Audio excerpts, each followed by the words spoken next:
கயல் செக்கு கடலை எண்ணெய் தமிழக குடும்பங்களின் நம்பிக்கை. பாரம்பரிய சுவை தூய்மையின் அடையாளம். ஒவ்வொரு சமையல் ஒரு அன்பின் பகிர்வு.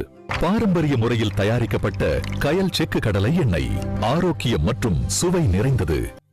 வைகை ஆற்றில் இறங்க இருக்கும் கள்ளழகருக்கு தமுக்கம் பகுதி தொடங்கி கோரிப்பாளையம், ஆழ்வார்புரம் பகுதிகளில் பக்தர்கள் தண்ணீரை பீச்சியடித்து உற்சாகமாக வரவேற்பு அளித்து வருகின்றனர். இதுகுறித்த தற்போதைய தகவல்களை நமது செய்தியாளர் பிரசன்னா வழங்க கேட்கலாம். பிரசன்னா, நீங்க இப்போ எந்த இடத்துல இருக்கீங்க? அந்த இடத்துல அழகருக்கு வரவேற்பு கொடுக்க பக்தர்கள் எந்த அளவுக்கு உற்சாக மிகுதியோட காத்திருக்காங்க? என்ன தகவல்?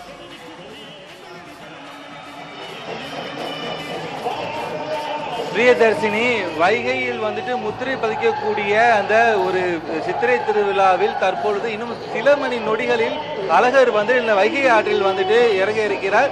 அதனுடைய காட்சியை தான் ஒளிப்பதிவாளர் சசி காட்சிப்படுத்திக் கொண்டிருக்கிறார்.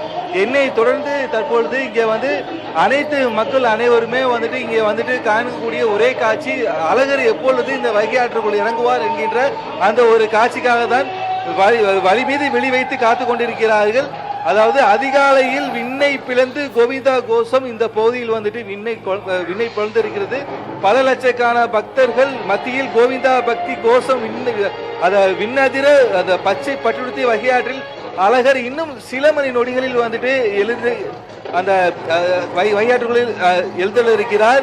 கைகளில் சர்க்கரை தீபம் ஏந்தி மனமுருக கல்லறை இங்க இருக்கக்கூடிய பல்லாயிரக்கணக்கான மக்கள் தரிசிக்க தற்போது ஏக்கத்துடன் காத்து கொண்டிருக்கிறார்கள். ஒவ்வொரு ஆண்டும் இந்த சித்ரா பௌர்ணமி அன்று மாடுக மகரேசி சாப விமோசனம் வழங்கப்படும் பொருட்டு அந்த சுந்தராஜ பெருமாள் கள்ளழகர் வேடமிட்டு வைகையாற்றில் எழுந்தரும் நிகழ்ச்சி நடைபெற்று வருகிறது. இந்த ஆண்டிற்கான கள்ளழகருடைய சித்திரை திருவிழா கடந்த 27ஆம் தேதி தொடங்கிய நிலையில் 3வது நாள் நிகழ்வாக நேற்றைய முன்தினம் மதுரை மாவட்டம் அழகர்மலை அடிவாரத்தில் உள்ள கள்ளழகர் கோவிலில் இருந்த சுந்தராஜ பெருமாள் தங்க பல்லாக்கில் கள்ளழகர் வேடமிட்டு மதுரை நோக்கி புறப்பட்டார். 18ஆம் படி கற்பனசாமி கோவில் முன்பு கண்டாங்கி பட்டுடுத்தி கள்ளழகர் வேடமிட்டு தங்க பல்லாக்கில் மதுரை நோக்கி புறப்படாகி பல்வேறு மண்டகப்படி கிட்டத்தட்ட 480க்கும் மேற்பட்ட மண்டகப்படிகள் இருந்தளினார். நேற்று அதிகாலை அதாவது விடிய காலை மதுரை நகருக்குள் வந்த கள்ளழகரை வரவேற்கும் வகையில் 3 மாடியில் எதிர் சேவை நிகழ்ச்சி படு விமர்சையாக நடைபெற்றது. அதனைத் தொடர்ந்து புதூர், ஆத்திக்குளம், சொக்கிக்குளம், தல்லாகுளம் உள்ளிட்ட பகுதிகளில் அமைக்கப்பட்டிருந்த மண்டபப்படியில் எழுந்தள்ளி பக்தர்களுக்கு அருள்பாலித்தார். அப்பொழுது வழிநடுக்கும் பல்லாயிரக்கணக்கான பக்தர்கள் கைகளில் சர்க்கரை தீபத்தை ஏந்தி தற்பொழுது கள்ளழகரை வரவேற்றனார்கள்.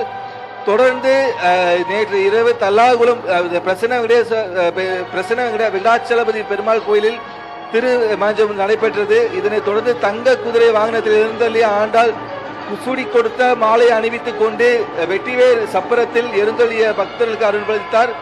இதனையடுத்து அதிகாலை 3 மணி அளவில் மதுரை தல்லாகுளம் பகுதியில் உள்ள கருப்பணசாமி கோயில் முன்பு உள்ள 1000 பொன் சப்பரத்தில் எழுந்தள்ளிய பக்தர்களுக்கு காட்சியளித்தார். இதனைத் தொடர்ந்து வைகை ஆற்றை நோக்கி புறப்பட்ட கள்ளழகரை தமுக்கம் பகுதியில் தொடங்கி கோரிப்பாளையம், ஆழ்வார்புரம் பகுதியில் வரவேற்கும் வகையில் கள்ளழகர் மற்றும் கருப்பணசாமி வேடமிட்ட பக்தர்கள் தண்ணீர் பீச்சி எடுத்தும் ஆடி பாடியும் தற்பொழுது உற்சாகமாக வரவேற்றுக் கொண்டிருக்கிறார்கள்.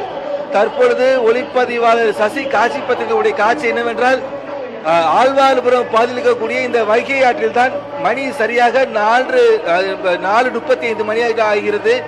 இந்த நேரத்தில் இன்னும் ஒரு சில மணி நேரங்களில் கள்ளழகர் தற்பொழுது இந்த வைகை ஆற்றுக்குள் உள்ளே ஆற்றுக்குள் இறங்க இருக்கிறார். அந்த வைபத்தை காண்பதற்காக அந்த ஏவி பாலம் முழுவதும் பக்தர்கள் திரளாக கலந்து ஒரு விஷயத்தை இங்கே உற்சாகமாக கொண்டாடி கொண்டிருக்கிறார்கள். அது மட்டுமல்லாது மதுரை தாண்டி இருக்கக்கூடிய அனைத்து மாவட்டங்களிலும் பிற மாநிலங்களிலிருந்தும் பக்தர்கள் வந்திருக்கிறார்கள். அதே போன்று விஐபிகள் என திரளாக இங்கே மக்கள் அழகரை காண்பதற்காக வந்திருக்கிறார்கள். வைகை ஆற்றில் எழுந்தள்ளக்கூடிய கள்ளழகரை ராமர் பாதம் தாங்கிகள் முன்னே வர சக்கரை தீபம் ஏந்திய பெண்கள் வரவேற்றுக் கொண்டிருக்கிறார்கள். அப்போது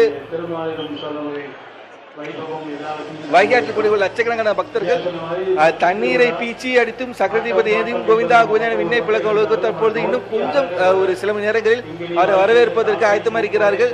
வைகையாற்றுடைய கல சூழல் இதுதான். மக்கள் தண்ணீர் உடனான அனைத்து விஷயத்திலுமே சேர்ந்திருக்கிறார்கள். கயல் செக்கு கடலை எண்ணெய் தமிழக குடும்பங்களின் நம்பிக்கை. பாரம்பரிய சுவை தூய்மையின் அடையாளம். ஒவ்வொரு சமையல் ஒரு அன்பின் பகிர்வு. பாரம்பரிய முறையில் தயாரிக்கப்பட்ட கயல் செக்கு கடலை எண்ணெய் ஆரோக்கியம் மற்றும் சுவை நிறைந்தது.